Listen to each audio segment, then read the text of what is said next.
Aujourd'hui, je vous réalise un maquillage inspiré par Leila Bekti. C'est un smoky assez soft avec des lèvres qui sont rosées, toutes simples. J'applique comme à chaque fois ma Primer Potion de Urban Decay qui est ma base à paupières pour que les fards aient une bonne adhérence et que le make-up tienne toute la journée. Je vais ensuite appliquer par-dessus une poudre basique en fait pour permettre d'avoir une uniformisation de ta paupière en entier parce que je vais simplement m'occuper de la paupière mobile.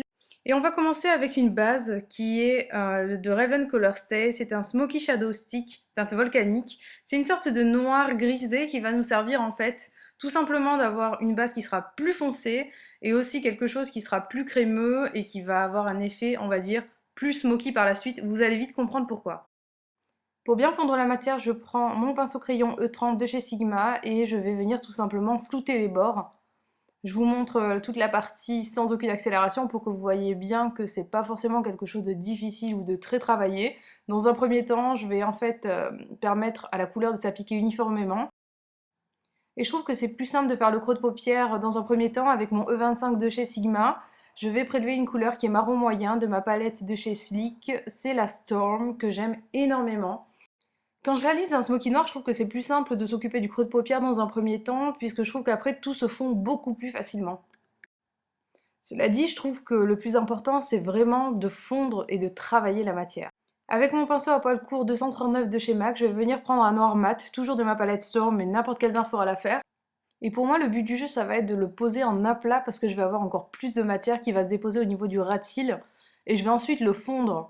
Alors vraiment, je vous conseille de prendre votre temps, mieux vaut en mettre pas assez que trop, parce qu'après, c'est trop compliqué à fondre. Donc vraiment, allez-y petit à petit. Et moi, je monte jusqu'au creux de paupière, je ne vais pas plus haut, parce qu'on voit bien que Leila Bekti a un smoky, on va dire, sur une zone assez limitée.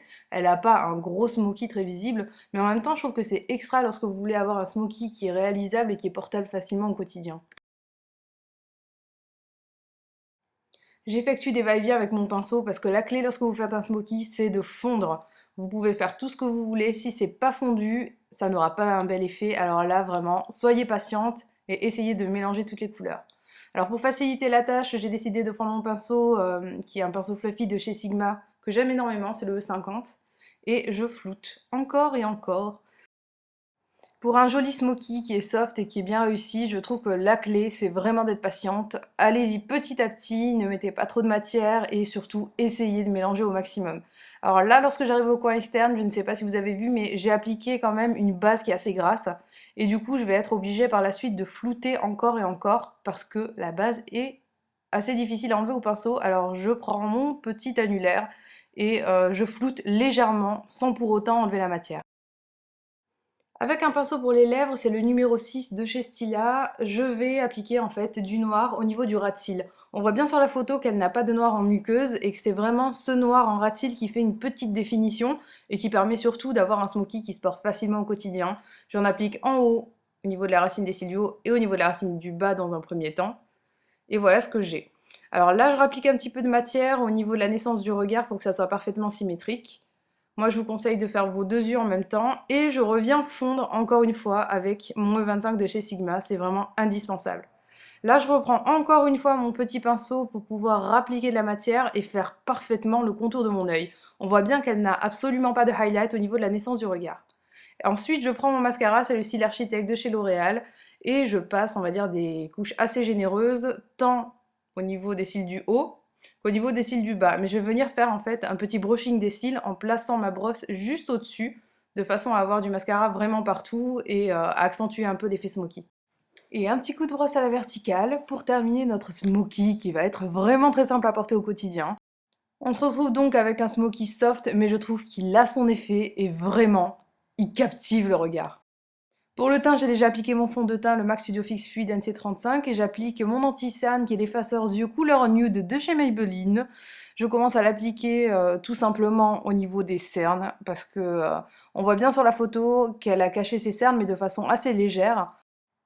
Comme on est quand même dans un maquillage de star et que je suis un petit peu fatiguée, j'en applique une seconde couche. Mieux vaut appliquer des petites couches fines superposées qu'une grosse couche.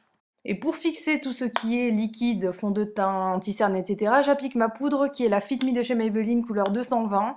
Je prends mon gros pinceau fluffy, le Large Powder de chez Sigma, le F30 en fait, et je viens l'appliquer absolument partout pour fixer le tout. Et pour ce make-up, j'ai décidé de faire un choix assez spécial. J'ai pas choisi une poudre de bronzer, j'ai choisi une poudre visage, mais un petit peu plus foncée. C'est la 350 Caramel, toujours de la gamme Fit Me. Si j'ai choisi cette poudre, c'est vraiment pas par hasard parce qu'en fait, on voit bien que Leila Bekti a quelque chose de très léger et que dans tous les cas, elle a une belle ossature, donc elle a quelque chose de soft quand même. Et moi, je conseille vraiment ce genre de teinte pour les filles qui sont jeunes et qui veulent avoir un petit contouring léger parce que c'est beaucoup moins visible que les gros contourings et en même temps, on ne peut pas se tromper. La gamme Fit Me, elle est excellente parce que justement, vous n'aurez aucun effet cakey. On va terminer le teint avec simplement un blush, c'est le Fleur Power de chez MAC. J'adore ce blush parce que c'est un pêche rosé qui ira parfaitement aux filles qui sont comme moi typées méditerranéennes, parce qu'il est passe-partout tout simplement, on peut le mettre avec absolument tout, même les filles typées blanches. Par contre, les noirs le trouveront peut-être un petit peu trop soft, je pense. Je fais rapidement mon contour des lèvres avec le Sweet Pink de chez Maybelline et il est exactement de la même couleur que mes lèvres. Ça va me permettre d'avoir une meilleure tenue du rouge à lèvres et de délimiter un petit peu les bords même si c'est exactement la même couleur. Et là les filles, je termine en beauté avec Modesty de chez MAC qui est à mon avis le rouge à lèvres qui a l'effet My Lip But Better. C'est vraiment la même couleur mais en plus rosé et ça ira à toutes les filles qui ont la peau mate avec des lèvres pigmentées. Vous voyez le résultat, c'est vraiment très neutre au niveau des lèvres et très sexy au niveau des yeux. Alors j'espère que vous avez apprécié ce maquillage. Pour moi c'était vraiment indispensable de faire un maquillage spécial Leila Bekti. En plus j'ai eu beaucoup de plaisir à le réaliser parce que je le trouve tout simplement magnifique à porter le jour comme le soir. Ça reste quand même très simple à porter parce que je trouve qu'il y a cette touche de simplicité qu'on ne trouve pas ailleurs, avec l'absence de highlight notamment. Je suis une fan absolue de Leila Bekti, je pense que vous vous en êtes rendu compte. Je trouve que cette fille elle est lumineuse, pétillante, fraîche. Elle reste simple et surtout sur Twitter vous voyez bien qu'elle est vraiment très accessible et c'est justement ce que j'apprécie chez elle. En plus en ce moment, elle est à l'affiche d'un film New York. Alors à chaque fois que j'entends le nom de ce film, je suis obligée de penser à quelque chose. Oui, je suis une fan de Leila Bekti et en plus je suis une fan d'Alicia Keys. Alors si vous me suivez sur Twitter, vous savez que je passe mon temps dans mon iPhone à écouter Alicia Keys. À chaque fois, je suis en mode replay sur les anciennes chansons, etc. Et je vous prépare un make-up spécial Alicia Keys parce que je la trouve géniale. Je suis trop contente qu'elle soit redevenue, on va dire, la star à suivre en ce moment. Elle est revenue au devant de la scène et ça, c'est génial. En tout cas, j'espère que cette petite vidéo vous aura plu. Je vous fais des gros bisous et comme dit ma copine Joséphine...